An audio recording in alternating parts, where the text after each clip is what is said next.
Pharaoh Pursues the Hebrews by Ginzberg.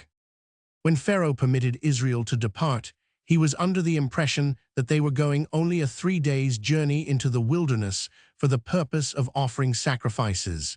He sent officers with them, whose duty was to bring them back at the appointed time. The exodus took place on a Thursday. On the following Sunday, the king's watchers noticed that the Israelites, so far from preparing for a return, were making arrangements looking to a long sojourn in the desert. They remonstrated and urged them to go back. The Israelites maintained that Pharaoh had dismissed them for good, but the officers would not be put off with their mere assertions. They said, willy-nilly, you will have to do as the powers that be command. To such arrogance the Israelites would not submit, and they fell upon the officers, slaying some and wounding others. The maimed survivors went back to Egypt and report the contumacy of the Israelites to Pharaoh. Meantime Moses, who did not desire the departure of his people to have the appearance of flight before the Egyptians, gave the signal to turn back to Pi-hahiroth. Those of little faith among the Israelites tore their hair and their garments in desperation, though Moses assured them that by the word of God they were free men and no longer slaves to Pharaoh. 12 Accordingly, they retraced their steps to Pi-hahiroth, where 2 rectangular rocks form an opening, within which the great sanctuary of Baal-zephon was situated. The rocks are shaped like human figures, the one a man and the other a woman, and they were not chiseled by human hands, but by the Creator himself. The place had been called Pithom in earlier times, but later, on account of the idols set up there, it received the name Hahiroth. Of set purpose God had left Baal-zephon uninjured, alone of all the Egyptian idols. He wanted the Egyptian people to think that this idol was possessed of exceeding might, which it exercised to prevent the Israelites from journeying on. To confirm them in their illusory belief, God caused wild beasts to obstruct the road to the wilderness, and they took it for granted that their idol Baal-zephon had ordained their appearance. 13. Pi-hahiroth was famous, besides, on account of the treasures heaped up there. The wealth of the world, which Joseph had acquired through the sale of corn he had stored up during the 7 years of plenty, he had divided into 3 parts. The first part he surrendered to Pharaoh. The second part he concealed in the wilderness, where it was found by Korah, though it disappeared again, not to come to view until the Messianic time, and then it will be for the benefit of the pious. The third part Joseph hid in the sanctuary of Baal-zephon, whence the Hebrews carried it off as booty. 14. When Amalek and the magicians brought the information to Pharaoh that the Israelites had resolved not to return to Egypt, his heart and the heart of his whole people turned against them. Very counselors that had persuaded him to dismiss the children of Israel spake now as follows: If we had only been smitten with the plagues, we could have resigned ourselves to our fate. Or if, besides being smitten with the plagues, we had been compelled to let the Hebrews depart from the land, that too we could have been borne with patience. But to be smitten with the plagues, to be compelled to let our slaves depart from us, and to sit by and see them go off with our riches, that is more than we can endure. Now that the children of Israel had gone from them, the Egyptians recognized how valuable an element they had been in their country. In general, the time of the exodus of Israel was disastrous for their former masters. In addition to losing their dominion over the Israelites, the Egyptians had to deal with mutinies that broke out among many other nations tributary to them, for hitherto Pharaoh had been the ruler of the whole world. The king resorted to blandishments and promises to induce the people to make war against the Israelites, saying, As a rule the army marches forth first, and the king follows in security, but I will precede you. And as a rule the king has the first choice of the booty, and as much of it as he desires, but I will take no more than any one of you. And on my return from the war I will divide my treasures of silver, gold, and precious stones among you. In his zeal Pharaoh did not wait to have his chariot made ready for him, he did it with his own hands, and his nobles followed his example. 15. Samuel granted Pharaoh assistance, putting 600 chariots manned with his own hosts at his disposal. 16. These formed the vanguard, and they were joined by all the Egyptians, with their vast assemblages of chariots and warriors, no less than 300 of their men to one of the children of Israel, each equipped with their different sorts of weapons. The general custom was for 2 charioteers to take turns at driving a car, but to overtake the Israelites more surely and speedily, Pharaoh ordered 3 to be assigned to each. The result was that they covered in one day the ground which it had taken the Israelites 3 to traverse. The mind of the Egyptians was in no wise directed towards spoil and plunder in this expedition. Their sole and determined purpose was to exterminate Israel, kith and kin.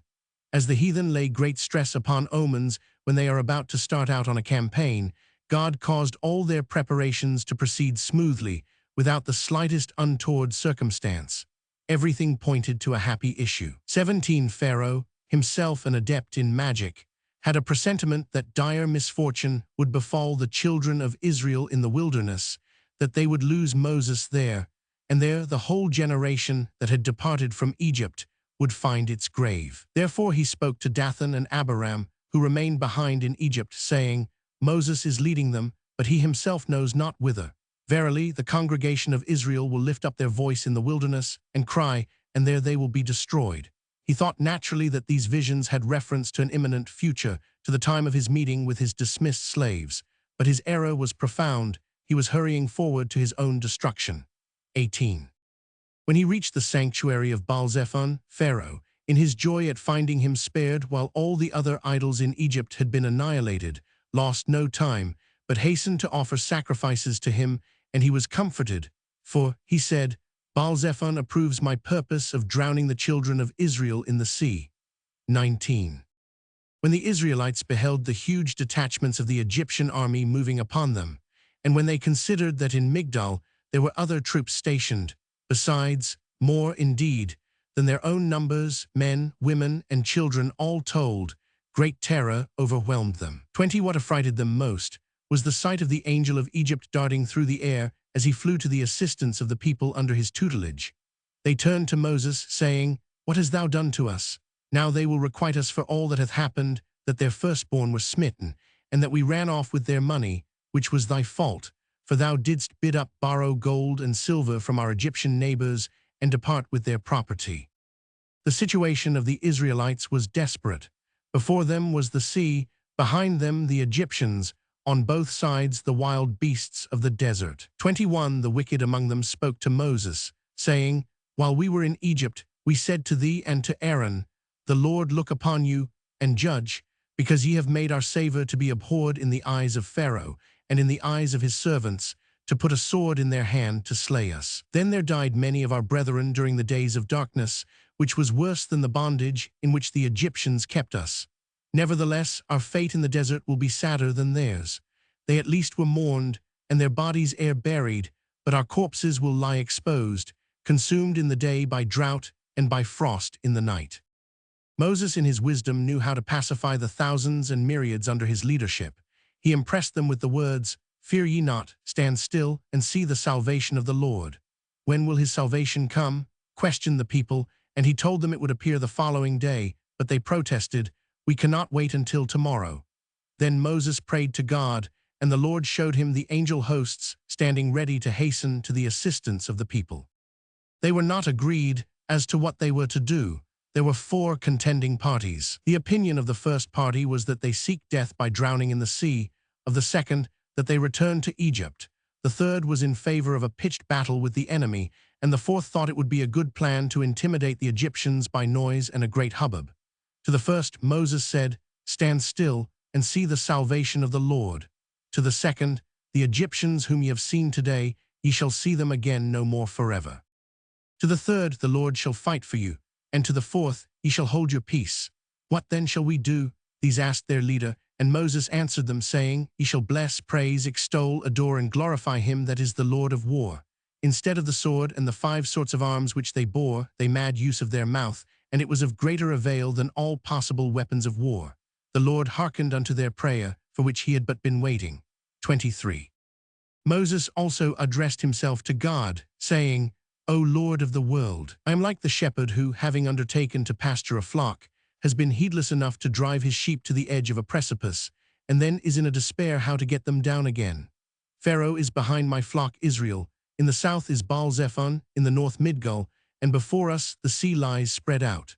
24. Thou knowest, O Lord, that it is beyond human strength and human contrivance to surmount the difficulties standing in our way. Thine alone is the work of procuring deliverance for this army, which left Egypt at thy appointment. We despair of all other assistance or device, and we have recourse only to our hope in thee. If there be any escape possible, we look up to thy providence to accomplish it for us. 25. With such words Moses continued to make fervent supplication to God to succor Israel in their need. But God cut short his prayer, saying, Moses, my children are in distress. The sea blocks the way before them. The enemy is in hot pursuit after them, and thou standest here and prayest. Sometimes long prayer is good, but sometimes it is better to be brief. If I gathered the waters together unto one place, and let the dry land appear for Adam, a single human being, should I not do the same for this holy congregation? I will save them, if only for the sake of the merits of Abraham, who stood ready to sacrifice his son Isaac unto me, and for the sake of my promise to Jacob. The sun and the moon are witnesses that I will cleave the sea for the seed of the children of Israel, who deserve my help for going after me in the wilderness unquestioningly. Do thou but see to it that they abandon their evil thought of returning to Egypt, and then it will not be necessary to turn to me and entreat my help. 26. Moses, however, was still very much troubled in mind, on account of Samuel, who had not left off lodging accusations before God against Israel since the exodus from Egypt.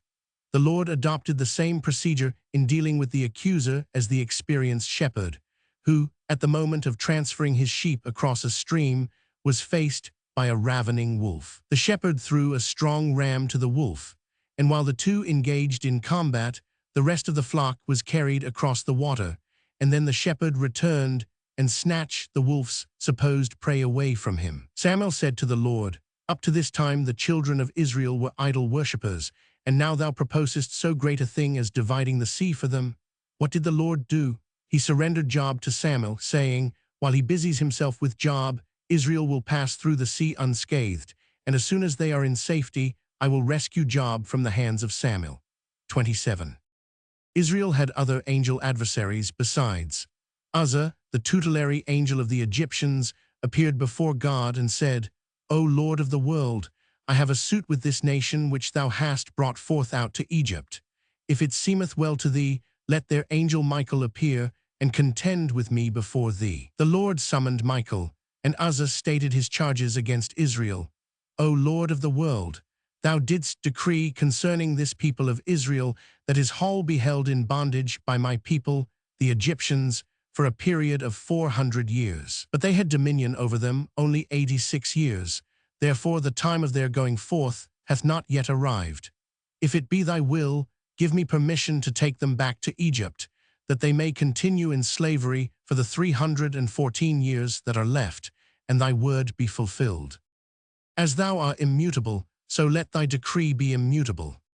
Michael was silent, for he knew not how to controvert these words, and it seemed as if Uzzah had won his suit. But the Lord himself espoused the cause of Israel, and he said to Uzzah, The duty of serving thy nation was laid upon my children only on account of an unseemly word uttered by Abraham. When I spoke to him, saying, I am the Lord that brought thee out of Ur of the Chaldees to give thee this land to inherit it, he made answer, Whereby shall I know that I shall inherit it?